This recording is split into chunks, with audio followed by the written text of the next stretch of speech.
Hello everyone, welcome to efforts.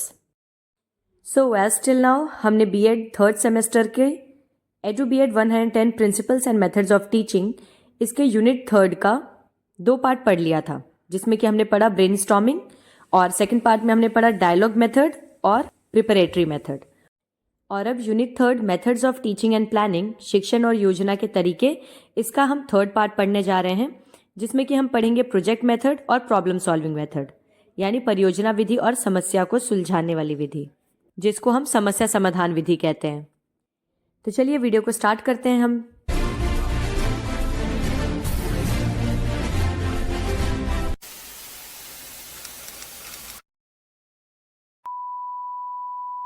हमारा पहला topic है प्रॉब्लम सॉल्विंग मेथड, समस्या समाधान विधि। हम स्टार्ट करेंगे इसका मीनिंग जानने से। A problem-solving method is a structured approach used to identify, analyze, and solve problems effectively. It provides a step-by-step framework to guide individuals or teams through the process of finding solutions to challenges, big or small. समस्या समाधान पद्धति एक संरचित दृष्टिकोण है, जिसका उपयोग समस्याओं को प्रभावी ढंग से पहचानने, विश्लेषण करने और हल करने के लिए किया जाता है। ये छोटी या बड़ी चुनौतियों का समाधान खोजने की प्रक्रिया के माध्यम से व्यक्तियों या टीमों का मार्गदर्शन करने के लिए चरण दर चरण रूपरेखा प्रदान करता है। तो प्रॉब्लम सॉल्विंग मेथड एक ऐसा तरीका है जिसमें आप प्रॉब्लम को पहले आइडेंटिफाई करते हैं, फिर उसको एनालाइज करते हैं और उसके बाद उस प्रॉब्लम का सॉल्यूशन ढूंढते हैं। इस प्रोसेस को स्टेप्स में किया जाता है और प्रॉब्लम चाहे छोटी हो या बड़ी, उसको एनालाइज करके सॉल्व किया जाता है। इसके मीनिंग में ज्यादा कुछ समझाने लायक नहीं है, आप नाम से ही समझ सकते हैं। प्रॉब्लम सॉल्विंग मेथड मींस जिसमें प्रॉब्लम को सॉल्व किया जा रहा है। Definition of problem solving method, समस्या समाधान विधि की कुछ परिभाषाएं देखते हैं। According to Skinner, problem solving is the process of overcoming difficulties that hinder the achievement of a goal. Skinner के अनुसार समस्या समाधान उन कठिनाइयों पर काबू पाने की प्रक्रिया है जो किसी लक्ष्य की प्राप्ति में बाधा डालती हैं। According to John Dewey, problem solving is woven into the fabric of logical thinking. The problem determines the goal and the goal controls the thinking process. John Dewey के अनुसार समस्या समाधान तार्किक सोच के ताने बाने में बुना जाता है। समस्या लक्ष्य निर्धारित करती है और लक्ष्य सोचने की प्रक्रिया को नियंत्रित करता है। Glaser, problem solving involves a cycle of activities directed towards understanding and overcoming difficulties. Glaser का कहना है कि समस्या समाधान में कठिनाइयों को समझने और उन पर काबू पाने की दिशा में निर्देशित गतिविधियों का एक चक्र शामिल है। अब एज अ टीचर आप बच्चों को किसी तरह की प्रॉब्लम देना चाहते हैं ताकि आप उन्हें प्रॉब्लम सॉल्विंग मेथड की प्रैक्टिस करा सकें, तो प्रॉब्लम चूज करने के भी कुछ क्राइटेरिया होते हैं। तो हमारा अगला टॉपिक है समस्या चयन के मानदंड। The problem should be intellectually challenging to children, यानी जो आप समस्या चुनेंगे वो बच्चों के लिए बौद्धिक रूप से चुनौतीपूर्ण होनी चाहिए। प्रॉब्लम को थोड़ा सा क्रिटिकल रखिए, जिसमें कि बच्चे अपना लॉजिक लगा सकें और अपने दिमाग के घोड़े दौड़ाते हुए उसका सॉल्यूशन ढूंढें, यानी प्रॉब्लम बहुत ज्यादा लेम नहीं होनी चाहिए। नेक्स्ट है the problem should not be entirely unfamiliar to the learners, it should be related to their previous experience. समस्या शिक्षार्थियों के लिए पूरी तरह से अपरिचित नहीं होनी चाहिए, ये उनके पिछले अनुभव से संबंधित होनी चाहिए। मतलब जो आप उन्हें क्वेश्चन दे रहे हैं वो ऐसा क्वेश्चन हो जिससे बच्चे अपने प्रीवियस एक्सपीरियंस से रिलेट कर पाएं। जैसे कि अगर आप किसी थर्ड क्लास के बच्चे से फाइनेंस से रिलेटेड क्वेश्चंस पूछेंगे तो वो तो बिल्कुल रिलेट नहीं कर पाएगा इस चीज को। The problem should be related to basic human activities, समस्या बुनियादी मानवीय गतिविधि से संबंधित होनी चाहिए। मतलब जो बच्चे डे टू डे एक्टिविटीज करते हैं उन्हीं से रिलेटेड आपको प्रॉब्लम भी फॉर्म करनी है। मतलब अब ऐसा ना हो कि आप क्लास सेकेंड या थर्ड के बच्चे से मल्टीवर्स और पैरेलल यूनिवर्स से रिलेटेड क्वेश्चंस पूछने लगे, जिनको वो ह्यूमन एक्टिविटीज या अपनी डे टू डे एक्टिविटीज से रिलेट ना कर पाए। The problem should have practical relevance, समस्या की व्यवहारिक प्रासंगिकता होनी चाहिए। बिना सिर पैर के क्वेश्चंस नहीं पूछने हैं, एकदम जेन्युइन और logical questions. The problem should have the potential to create interest among the children, समस्या में बच्चों के अंदर रुचि पैदा करने की क्षमता होनी चाहिए। नेक्स्ट टॉपिक है steps of problem solving method, समस्या समाधान विधि के चरण। Problem solving method equip future teachers with the tools to guide students through encountering and overcoming challenges. The steps of problem solving are, समस्या समाधान के तरीके भविष्य के शिक्षकों को चुनौतियों का सामना करने और उन पर काबू पाने के लिए छात्रों का मार्गदर्शन करने में उनकी सहायता करते हैं। तो समस्या समाधान के चरण इस तरह से हैं। First is define the problem. Clearly identify the issue or challenge at hand. Gather relevant information and understand the context surrounding the problem. Encourage students to ask clarifying questions and ensure everyone is on the same page. सबसे पहले तो आपको समस्या को परिभाषित करना है, यानी आपको बच्चों को बताना है कि प्रॉब्लम क्या है। बच्चों को बताइए कि उन्हें मौजूदा मुद्दे और चुनौतियों को स्पष्ट रूप से पहचानना है। फिर प्रासंगिक जानकारी इकट्ठा करें और समस्या से जुड़े संदर्भ को समझें। मतलब उस क्वेश्चन से रिलेटेड जो भी जानकारी बच्चों के दिमाग में आ रही है, उन जानकारियों को वो इकट्ठा करें। उसके बाद छात्रों को स्पष्ट प्रश्न पूछने के लिए प्रोत्साहित करें। मतलब बच्चों को मोटिवेट करें कि प्रॉब्लम सुनने के बाद उनके दिमाग में जिस भी तरह के क्वेश्चंस आ रहे हैं वो एकदम फ्रीली आपसे पूछ सकते हैं। तो आपको उनको हर तरह की गाइडेंस देनी है, उनके हर सवालों का जवाब देना है, बस उन्हें सॉल्यूशन नहीं बताना है। और इसके साथ ये भी सुनिश्चित करना है कि सभी लोग एक ही बात पर हों। कहने का मतलब ये है कि सबको बात क्लियरली समझ आई हो। सेकेंड स्टेप है generate potential solutions. Brainstorm a variety of possible solutions without judgement और इमीडिएट इवैल्यूएशन। प्रॉब्लम सुनने के बाद दूसरा चरण आता है संभावित समाधान उत्पन्न करें। निर्णय या तत्काल मूल्यांकन के बिना विभिन्न संभावित समाधानों पर विचार मंथन करें।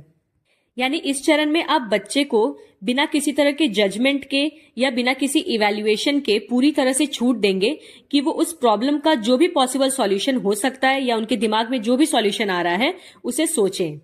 Encourage creative thinking and exploration of diverse approaches.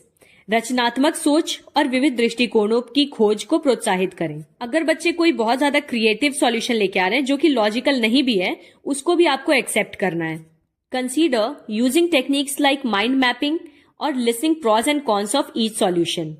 Mind mapping या प्रत्येक समाधान के समर्थकों और विपक्षों को सूचीबद्ध करने जैसी तकनीकों का उपयोग करने का विचार करें। अब आपको माइंड मैपिंग या फिर बच्चों के हर सॉल्यूशन का प्रॉज और कॉन्सेस यानी उनके फायदे और नुकसान सुनना, इस तरह की टेक्निक्स यूज करनी है और सारे बच्चों के सॉल्यूशंस को जानना है। माइंड मैपिंग एक टेक्निक होती है जिसमें कि हम फ्लो चार्ट्स या डायग्राम्स के थ्रू कुछ चीजों को सीक्वेंस वाइज याद करते हैं अपने माइंड में।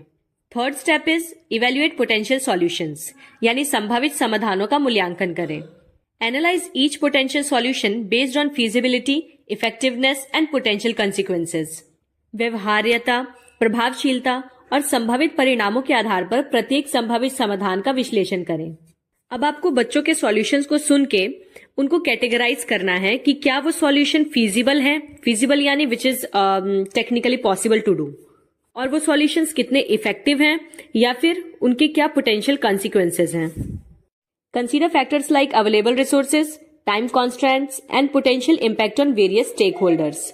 अब आपको कुछ कारकों को ध्यान में रखना है, जैसे कि उपलब्ध संसाधन, मतलब कितने रिसोर्सेज अवेलेबल है आपके पास, समय की कमी यानी उस सॉल्यूशन को इम्प्लीमेंट करने में ज्यादा टाइम तो नहीं लग रहा, और विभिन्न हितधारकों पर संभावित प्रभाव। जितने भी स्टेक होल्डर्स या फिर उस प्रॉब्लम से जुड़े हुए लोग हैं उन पर इस सॉल्यूशन का क्या प्रभाव पड़ेगा। Use critical thinking and reasoning skills two way the pros and cons of each option. प्रत्येक विकल्प के पक्ष और विपक्ष पर विचार करने के लिए आलोचनात्मक सोच और तर्क कौशल का उपयोग करें। मतलब सभी बच्चों ने जितने भी सॉल्यूशंस दिए हैं उन सारे सॉल्यूशंस पे आपको क्रिटिकली थिंकिंग करनी है और सबके प्रॉज और कॉन्सेस को भी सोचना है। Fourth step is select the best solution. सर्वोत्तम समाधान चुनें। बच्चों ने आपको कई सारे सॉल्यूशंस दिए होंगे, अब आपको उसमें से बेस्ट चुनना है। Based on the evaluation, choose the solution that seems most effective and appropriate for the given situation. तो जब आप हर एक सॉल्यूशन का प्रॉस और कॉन्स सोच लेंगे, उसको पूरी तरह इवेल्युएट कर लेंगे, उसके बाद अब आपको बेस्ट सॉल्यूशन उसमें से चूज करना है जो भी उस सिचुएशन के अकॉर्डिंग सबसे सुटेबल रहेगा। This might involve making compromises or combining elements from different solutions. तो इसमें यह भी हो सकता है कि आप बेस्ट सॉल्यूशन के लिए किसी एक बच्चे का ही आइडिया चूज करें, या ये भी पॉसिबल है कि आप कई बच्चों के आइडियाज को मिक्स करके एक नया आइडिया जनरेट कर लें। Encourage the students to justify their choice and explain their reasoning process. विद्यार्थियों को अपनी पसंद का औचित्य सिद्ध करने और अपने तर्क प्रक्रिया समझाने के लिए प्रोत्साहित करें। यानी अब आप बच्चों को मोटिवेट करिए कि वो अपना थिंकिंग प्रोसेस आपके साथ शेयर करें। उनके दिमाग में क्या थॉट आया सबसे पहले प्रॉब्लम सुनते ही, उन्होंने क्यों इसी सॉल्यूशन को चूज किया, उनसे वजह जानने की कोशिश करिए। फिर है implement the solution. Put the chosen solution into action following a clear and well defined plan. अब बेस्ट सॉल्यूशन चुनने के बाद टाइम है उसको इम्प्लीमेंट करने का। तो एक क्लियर और वेल डिफाइंड प्लान के साथ आपको अपने सॉल्यूशन को इम्प्लीमेंट करना है। अब monitor the progress and adapt the plan as needed based on unforeseen circumstances. प्रगति की निगरानी करें और अप्रत्याशित परिस्थितियों के आधार पर आवश्यकता अनुसार योजना को अनुकूलित करें। यानी कि सॉल्यूशन को इम्प्लीमेंट करने के बाद आप ध्यान से देखिए, ऑब्जर्व करिए कि क्या उस सॉल्यूशन से प्रॉब्लम सॉल्व हो रही है या फिर उसकी जरूरत के हिसाब से उसमें जो भी चेंजेस जरूरी हैं उनको करिए। Encourage students to take ownership of the implementation process and be responsible for their actions. छात्रों को कार्यान्वयन प्रक्रिया का स्वामित्व लेने और अपने कार्यों के लिए जिम्मेदार होने के लिए प्रोत्साहित करें। स्टूडेंट्स को एनकरेज करें कि उन्होंने जो सॉल्यूशन दिया है वो उसकी जिम्मेदारी लें। कई बार ऐसा होता है कि अगर सॉल्यूशन फेल होने लगता है तो बच्चे थोड़े डिसअपॉइंट होके अपना पैर पीछे करने लगते हैं, मतलब अपने आइडिया को अपना बताने से कतराते हैं। और यहीं अगर सक्सेसफुल होता तो जाहिर सी बात है सब क्रेडिट लेते। जिनका वो आइडिया नहीं भी होता वो भी कहते अरे मैं भी तो यही सोच रहा था। तो आपको बच्चों को एनकरेज करना है कि चाहे उनका सॉल्यूशन सक्सेसफुल हो या ना हो, उन्हें अपना स्टैंड नहीं छोड़ना है। 6th है इवेल्युएट द आउटकम, यानी अब परिणामों का मूल्यांकन करना है। Assess the effectiveness of the implemented solution in addressing the original problem. अब जो सॉल्यूशन आपने इम्प्लीमेंट किया है उसकी इफेक्टिवनेस को चेक करिए। इस चीज का आकलन कीजिए कि उस प्रॉब्लम पे वो कितना कारगर साबित हो रहा है। Discuss what worked well and what could be improved for future problem solving endeavours. अब इस बात पे बच्चों के साथ चर्चा करें कि इस सॉल्यूशन का क्या पॉजिटिव पॉइंट था, क्या इसमें अच्छी बात थी, और भविष्य में जो भी हम प्रॉब्लम सॉल्विंग के क्वेश्चन सॉल्व करेंगे उसमें आप क्या इम्प्रूवमेंट्स कर सकते हैं, या सही तरीका क्या है प्रॉब्लम सॉल्विंग के लिए सॉल्यूशन सोचने का। किन बातों को उन्हें ध्यान में रखना है सॉल्यूशन सोचते समय। Encourage self reflection and learning from both successes and failures. सफलताओं और असफलताओं दोनों से ही बच्चों को आत्मचिंतन और सीखने के लिए प्रोत्साहित करें। मतलब उन्हें एनकरेज करें कि कोई बात नहीं, अगर एक बार आपका सॉल्यूशन फेल हो गया तो हम नेक्स्ट ट्राई करेंगे और नेक्स्ट टाइम और अच्छा सॉल्यूशन सोचने की कोशिश करेंगे। Now let's see what are the merits of problem solving method. It serves as a preparation for adult life. ये वयस्क जीवन की तैयारी के रूप में कार्य करता है। जब आप बच्चों को बचपन से ही प्रॉब्लम सॉल्व करने के तरीके सिखाएंगे तो वो बड़े होकर भी अपनी लाइफ में आने वाली सारी प्रॉब्लम्स को अच्छी तरह से एनालाइज करके उसका सॉल्यूशन निकालने में सक्षम रहेंगे। It develops the power of critical thinking. ये बच्चों के अंदर आलोचनात्मक सोच की शक्ति को भी विकसित करता है। It makes people active recipient of knowledge. ये विद्यार्थियों को ज्ञान का सक्रिय प्राप्तकर्ता बनाता है। मतलब बच्चों का नई नॉलेज गेन करने में इंटरेस्ट डेवलप करता है। It develops values of tolerance and open mindness. ये सहनशीलता और खुली मानसिकता के मूल्यों का भी विकास करता है। सहनशीलता से ये मतलब है कि बच्चे अपने अलावा दूसरे के पर्सपेक्टिव को भी समझने की कोशिश करते हैं। जब उनके सामने कई सारे लोग अपना अपना सॉल्यूशन रखते हैं तो वो उनकी बातों पर भी विचार करते हैं। It helps for the easy assimilation of knowledge. ये ज्ञान को आसानी से आत्मसात करने में मदद करता है। मतलब किसी भी बात को आसानी से बच्चा अपने दिमाग में घुसा सकता है। It helps to establish harmonious relations between teacher and pupils. साथ ही ये शिक्षक और विद्यार्थियों के बीच में भी सौहार्दपूर्ण संबंध स्थापित करने में मदद करता है। ये तो थे इसके कुछ फायदे। अब जानते हैं इसके दोष क्या हैं। What are the demerits of problem solving method.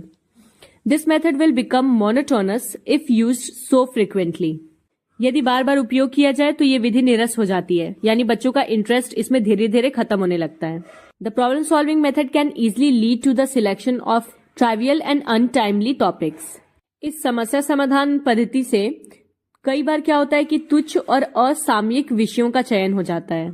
मतलब प्रॉब्लम सॉल्विंग के नाम पे हम बहुत ही ज्यादा इररेलेवेंट टॉपिक्स कभी कभी सिलेक्ट कर लेते हैं जिनका बच्चों की डेवलपमेंट से कोई लेना देना नहीं होता।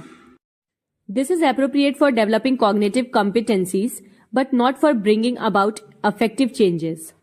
मतलब प्रॉब्लम सॉल्विंग मेथड के थ्रू आप बच्चों की कॉग्निटिव एबिलिटी को तो डेवलप कर सकते हैं, लेकिन उनके अंदर की जो इमोशनल थिंकिंग है उस पर ये कोई इफेक्ट नहीं डालता। तो इसलिए ये संज्ञानात्मक दक्षताओं को विकसित करने के लिए तो उपयुक्त है, लेकिन भावात्मक परिवर्तन लाने में ये असमर्थ है। प्रॉब्लम सॉल्विंग के बाद है नेक्स्ट प्रोजेक्ट मेथड, यानी परियोजना पद्धति। कंसेप्ट ऑफ प्रोजेक्ट मेथड जानते हैं पहले। The project method of teaching is a student centred approach that emphasises active learning through exploration and problem solving. तो ये जो शिक्षण की परियोजना पद्धति है ये एक छात्र केंद्रित दृष्टिकोण है। चाइल्ड सेंटर्ड से मतलब होता है ऐसी एक्टिविटी जिसमें चाइल्ड एक्टिवली पार्टिसिपेट करता हो, जो एक्टिविटी बच्चों को दिमाग में रख के बनाई गई हो, उनकी नीड्स और कन्वीनियंस के हिसाब से। ये प्रोजेक्ट मेथड एक्सप्लोरेशन और प्रॉब्लम सॉल्विंग का कॉम्बिनेशन है।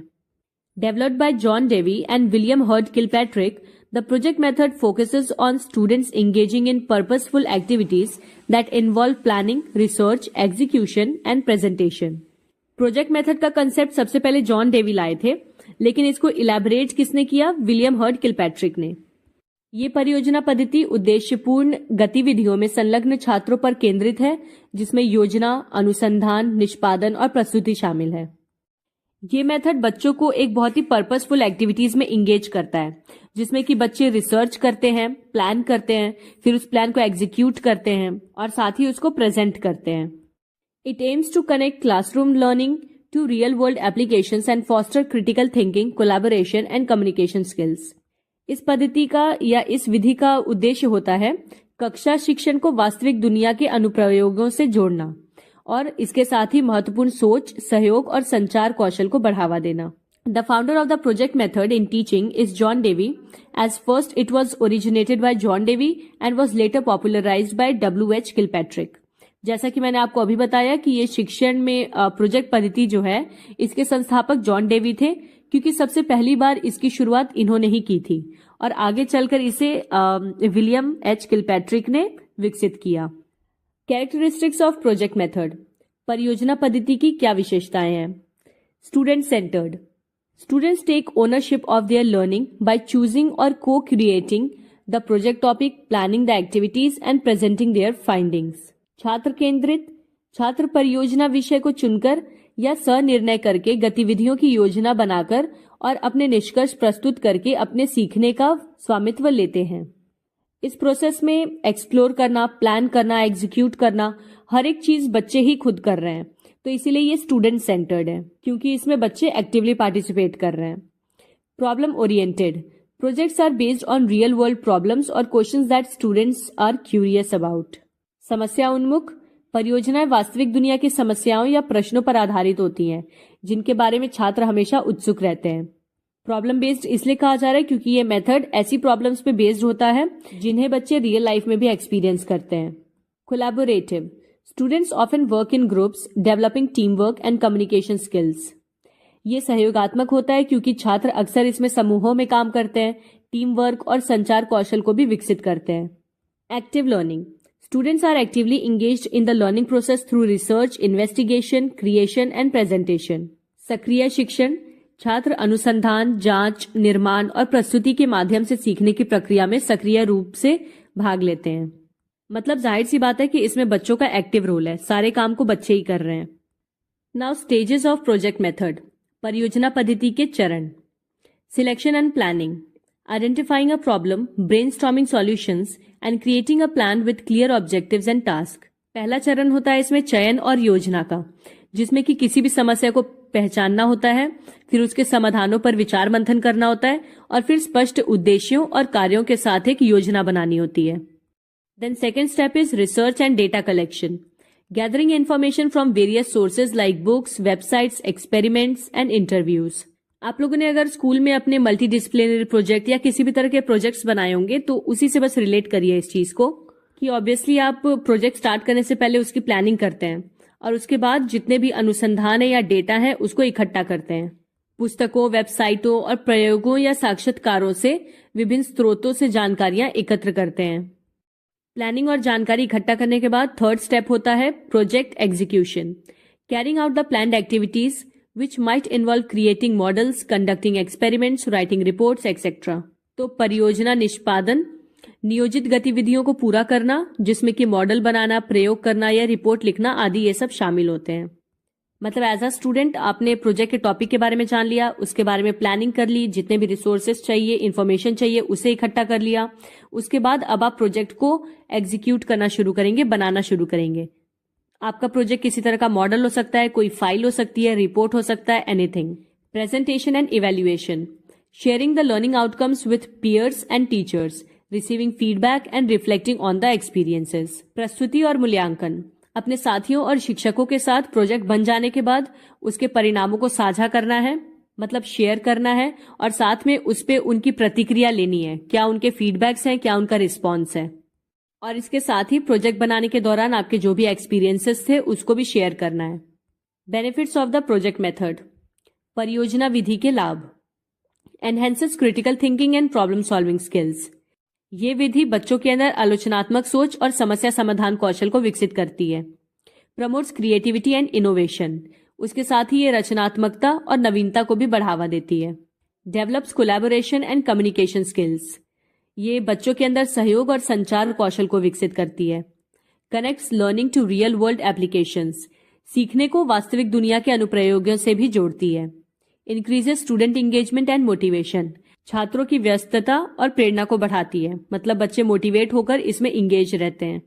Challenges of the project method. परियोजना विधि की क्या चुनौतियां हैं। Requires careful planning and preparation by the teacher. शिक्षक द्वारा इसमें सावधानी पूर्वक योजना और तैयारी की आवश्यकता होती है। अगर टीचर के प्रोजेक्ट डिसाइड करने में थोड़ी सी भी गड़बड़ होगी तो बच्चों का इसमें इंटरेस्ट कम हो जाएगा। So it is the teacher's responsibility to make the project work interesting. May not be suitable for all topics और लर्निंग ऑब्जेक्टिव्स। ये कई बार सभी विषयों या फिर सीखने के उद्देश्यों के लिए उपयुक्त नहीं होता। मतलब हर टॉपिक पे प्रोजेक्ट नहीं बनवाया जा सकता बच्चों से। कुछ ऐसे स्पेसिफिक टॉपिक्स ही होते हैं जिसपे प्रोजेक्ट बनाना पॉसिबल होता है। Can be time consuming for both students and teachers. ये छात्रों और शिक्षकों दोनों के लिए ही समय लेने वाला हो सकता है। Assessment can be complex and require different approaches. इसमें मूल्यांकन जटिल हो सकता है और इसके लिए विभिन्न दृष्टिकोणों की भी आवश्यकता होती है। तो ये तो थे चैलेंजेस। अब इसके कुछ सॉल्यूशंस जानते हैं, यानी tips for implementing the project method. परियोजना पद्धति को लागू करने के लिए कुछ युक्तियां। Ensure the project is aligned with curriculum objectives. ये सुनिश्चित करें कि परियोजना पाठ्यक्रम के उद्देश्यों के अनुरूप हो, यानी जो बच्चों के करिकुलम में है उसी से बेस्ड उनका प्रोजेक्ट भी होना चाहिए। Provide clear guidance and support to student throughout the process. पूरी प्रक्रिया के दौरान छात्रों को स्पष्ट मार्गदर्शन और सहायता प्रदान करते रहें। प्रोजेक्ट से रिलेटेड रिसोर्सेज या फिर इंफॉर्मेशन कहाँ से कलेक्ट करनी है, इसके बारे में भी आप बच्चों को गाइडेंस दे सकते हैं। Create a positive and collaborative learning environment. एक सकारात्मक और सहयोगात्मक शिक्षण वातावरण बनाएं। Use diverse assessment methods to evaluate learning outcomes. सीखने के परिणामों का मूल्यांकन करने के लिए विविध मूल्यांकन विधियों का उपयोग करें। So that is it for this video. जल्दी मिलूंगी आपसे अगले वीडियो में। टिल देन जितने भी वीडियोस मैंने अपलोड किए उन्हें अच्छे से देखिए और समझिए और नोट्स बनाते चलिए। Bye bye.